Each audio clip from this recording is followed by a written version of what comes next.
Hello, I'm Chantel Leutz, and I teach science at Elsinore High School. Today, I'll be walking you through the planner tool in Infinite Campus. Distance learning offers an opportunity for teachers to share their expertise, collect work from our students, and provide feedback when our students are not necessarily in our classrooms.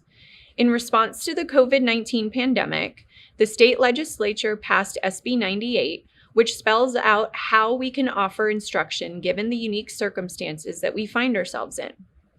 SB 98 also described the accountability for each model, including virtual, a hybrid model, and the differences of what school would need to look like when we ultimately return to school. In the purely virtual model, like we currently find ourselves teaching in the Lake Elsinore Unified School District, or the phase 1 of our school reopening plan, the instructional minutes required by the state are met based on the current schedule in place, as it mirrors the traditional schedules at our schools, both in structure and in instructional minute totals. The time that we meet with our students via Zoom, Teams, or other interactions are called synchronous minutes by the state and are described as virtual live teaching, instruction, learning, and interaction that occur at the same time. Given our current model, based on our typical schedule, the current procedures of taking and verifying attendance in Infinite Campus by our teachers is all that is needed to meet the daily instructional minute requirements set by the state. Moving to phase 2 of our reopening plan requires a change in how we demonstrate that students are meeting these instructional minutes as a hybrid, rotational, or block schedule, and the reductions of the number of students permitted to meet in the classroom necessitate the inclusion of asynchronous minutes described as learning activities that are completed anytime, any place, any path, or at any pace. While asynchronous minutes are recommended for all hybrid models to meet the requirements of appropriate social distancing, contact tracing, and ensure the safety of our students and staff, this model still requires that the minimum instructional minutes be met. The tool we will learn about today, the planner tool, is designed to do just that. The planner tool is designed to work as a lesson planner, similar to the paper lesson plan books that teachers might use to organize their lessons and set days and times for tasks and ungraded activities. In past years, this might be a useful feature for some teachers, but in the hybrid environment we are planning for, it is the way we will be able to track that we are meeting the minimum instructional minutes for each student. As long as we designate in a common electronic format that we are planning asynchronous activities such as independent practice, research, or project work for our students in the planner, the unique schedules that are needed for phase 2 of reopening our schools is permitted. Teachers usually have these activities already planned or shared with their students. The process described below simply formalizes it to meet the requirements of this unique learning model. Teachers that use the Infinite Campus gradebook might know that your assignments created in the gradebook are already housed in a tool called the planner. Assignments kept in the planner for the purposes of these instructional minutes must be specifically coded as such. This is not to say that teachers can't assign assignments to be completed asynchronously. This tutorial will walk you through how to use the planner tool in Infinite Campus to house your asynchronous minutes for auditing purposes. First, I'm going to usually start off in my control center. I'm going to navigate to the planner, which is found on the left-hand side. And I'm going to navigate to my 1000 Elementary AM and 1000 Elementary PM sessions when the start date is. Just a reminder that this process does not need to be completed until we are on the hybrid schedule. So in this example, this teacher is starting on April 5th. You can see that it says that 1000 Elementary no longer meets, and now we are indeed using the Elementary AM and Elementary PM schedules. So to add those asynchronous minutes, I'm going to just choose New under the course in question and choose New Resource. That's going to give me a little pop out, and I can label it as such. In this case, I'm going to call this maybe lesson plans for week 1. And on this email that you've received, you also have templates for your individual grade level. We'll talk about those a little bit because they're very bare bones. The most important piece here is the number of minutes.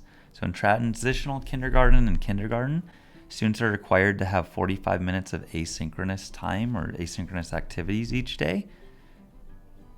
In first, second, and third grade, that requirement is 95 minutes. And in fourth, fifth, and sixth grade, if it's at an elementary school, those minutes are 105. In this example, this teacher is a second grade teacher, so we're just going to copy this over. Go back to Infinite Campus and paste that in. Now that I have my template, all I have to do is fill in those asynchronous activities. I'm using this to document the number of minutes that they're working on those activities outside of the school day. So in this example, I'm going to say 25 minutes of research. Let's say 50 minutes of writing. That's 75. I need 20 more minutes. 20 minutes of Lexia. That gives me 95 minutes for Monday, and then I would continue on and create those activities for my students. The start date in this example, we're looking at starting on April 5th. So this is actually going to create this in a lesson plan for me. So I've got my start date, and I'm actually going to do the entire week in one fell swoop. Technically, you could do this for every day, but that takes a little bit longer. So we're just going to do it 1 week at a time. These aren't graded activities, so you don't need to use those. I want to point out that this is for my elementary AM class. Once I save this though, I can copy all of these lesson plans into my PM session as well. Something that's a new feature in this tool is the ability to publish this on the portal. So that's not a requirement to track asynchronous minutes. However, it might be useful if you want to preemptively answer the question for our parents of what are these students supposed to be doing when they're at home still. Then you can have that available via the Infinite Campus portal, and parents and students will be able to see that so they know what their expectations are those days. Once I'm done and I've filled this out, we'll just pretend that I finished these. Once I'm done, I'm just going to hit save. And those are my lesson plans for week 1 are done. You can see that it gives me a preview that says it's going to start on the 5th and end on the 9th. It's got my start date and end date here as well. It's going to all students. And in this example, this teacher's teaching an AM and a PM session. So I'm going to save myself a little bit of time and just add that to my PM course very quickly. Once I save, I can do that. So I'm going to hit add and edit. And I have an add sections at the bottom here. I'm just going to choose my PM, hit OK. Now it's assigned to both of them. I'm just going to make sure that I copy those down. April 5th, make those match up so they meet the same time. There you have it. I've done planner for my AM session, my PM session. It's going to go from Monday to Friday. As soon as I'm done there, I'm completely set up. If I close out of this, then you can now see that I have those plans done for week 1. This only needs to be completed for the elementary 1000A and elementary 1000P for the AM and PM sessions. You don't need to do this for your grade level standards for your report cards. If I needed to come back in and edit these for any reason, then I can click on the lesson plans. And let's say I needed to come back in here and these students should be, we're gonna edit this. We can come back in and change this to something else, math fact practice, for example. Just hit save again, and I've now edited those sections. It's also gonna ask me the first time that I create it, hey, wait a second, do you want to update those into the other copies that you've already added to those sections?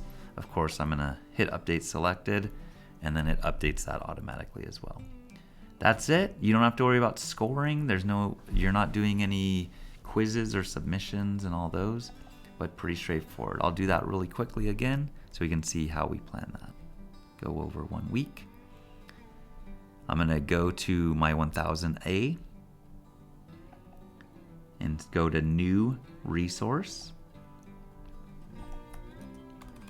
Lesson Plans Week 2. Come over to my template.